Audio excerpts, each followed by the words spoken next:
Cory, as you know, over the last several years, the VA Showcase is a place where national records can be engrassed. So there are a handful of national records that seem obtainable this year. We kind of broke it down a little bit. So let's kind of have conversations about what is possible for this weekend. So I will kind of go through what the national records are, and then we can kind of talk about who we think has the potential of breaking it. So let's start with the girls' races first. So for the girls 200 meters, Bianca Knight has the national record of 22:97, which was set back in 2007. In the girls There's a 300, there's an addition to yes. this. 2297's altitude. Okay, 2314 is at sea level. So, and that was there we Allison go. Felix. So I forgot to add that, but go ahead. All Sorry. right, there we go. So Allison Felix, 23:14. Perfect. Okay. Girls 300, Sydney McLaughlin, 36:82, set back in 2017. In the girls 500, a Thing Mo, one of the most recent national records we've seen, back in 2020, 110:22. And then the girls 1K, Sammy Watson with a 240:72 back in 2017. So just kind of breaking down these girls' national records here. I honestly feel like we have some contentions. Like, I feel like we have some athletes that could potentially break it. What are some of those records for you that you're like, I might want to be in my seat for this one because I think it might possibly go down? What will it be for you, Cory? I mean, you look at the first three names; those are legends. Those are legends of track and Yeah, field. Bianca absolutely. Knight, Sydney McLaughlin, a thing, Mo. So I think they're kind of healthy records in my book. The 1K from Sammy, I think, is breakable for the most part because Roisin ran a US2 last year. She is a second within that time, and she's going to run with Sophia at the VA Showcase. I think the 1K goes down this weekend.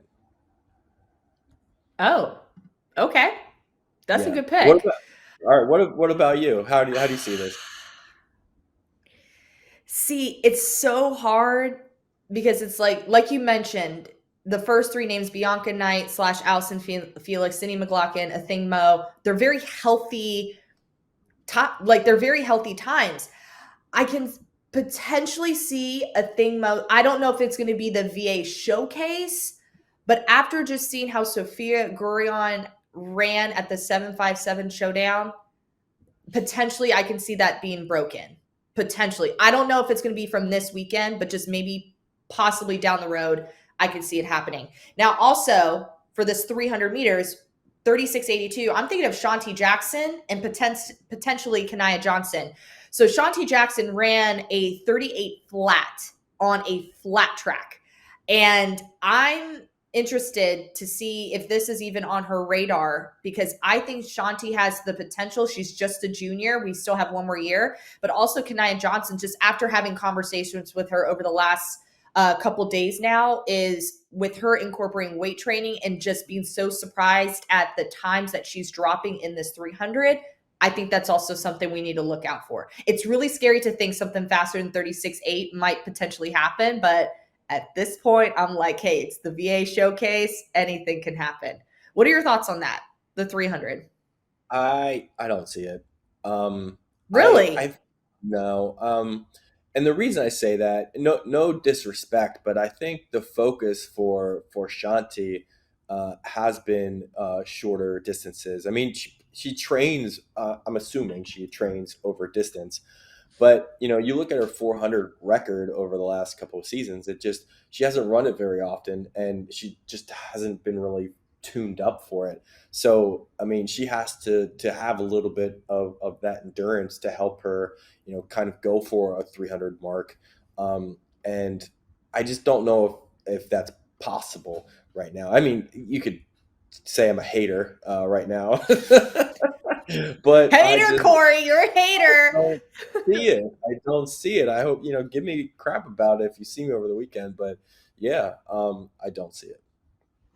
The thing is with Shanti is she has so much potential and she's so capable that even with me watching her at the 757 showdown running a 54.9 by herself was very surprising to see. I was even surprised. She was even surprised at how fast she ran.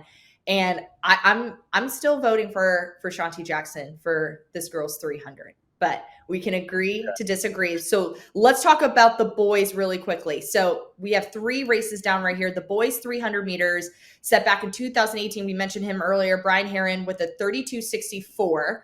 The boys 500 by Starmar Livingston of 101.70 back in 2012, so 10 years ago. And then the boys 1K with Robbie Andrews of 222.28 from 2009.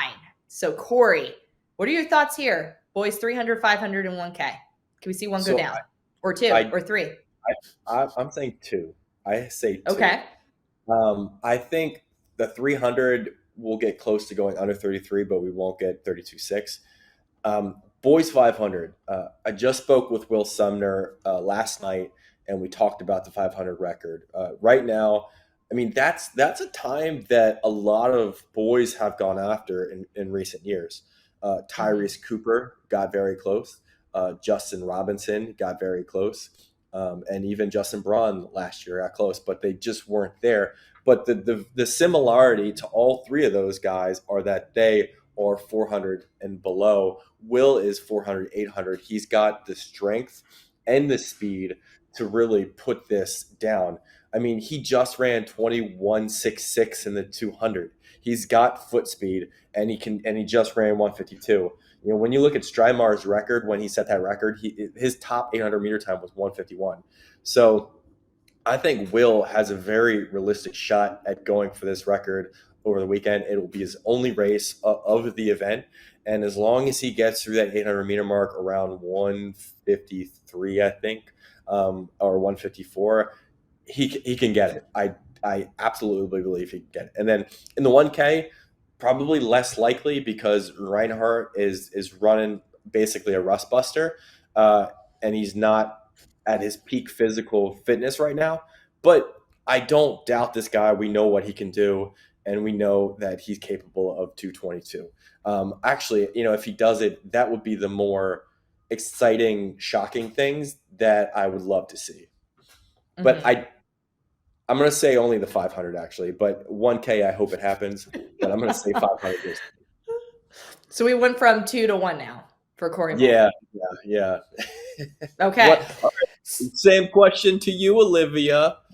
I think I'm with 2, except I'm voting for the 300 and the 500. I respect Reinhard Harrison in so many ways. He's a tremendous athlete. It's always a pleasure to watch him compete. And like you just said, I think it's going to be one of those races that's like, it's going to keep you at the edge of your seat. But when I think about this 300 and just seeing how close Jalen Slade was last year to breaking this at this meet, and Justin Braun was in this race, and Justin Braun is a complete animal. Like, this guy has a whole vision that he's going after. I think Justin Braun can break this 300 meter record. And when you talk about this 500 as well with Will, I have to agree with you on this 500. I think he is setting himself up to run very strong, very fast in this event. I think it's in the cards for Will, but I'm also going to put Justin Braun in this conversation as well. I think Reinhardt, he'll be close. He'll be close, but I don't think the 222-28 is going to go down. But those are my predictions. One flashback to the 32.6. I think that was one of the greatest indoor races that's ever happened. You know, Yeah. Brian Herron, Eric Allen, Tyrese Cooper, Austin Kratz was in that. All of those guys, sans for Cooper, are at the NCAA level right now and doing really, really well. You know, a race over the weekend has to live up to that. It has to be one of the best races ever for that record to go down. Now, if they're capable of it, then that's going to be special. But that's what is going to require of it on the weekend.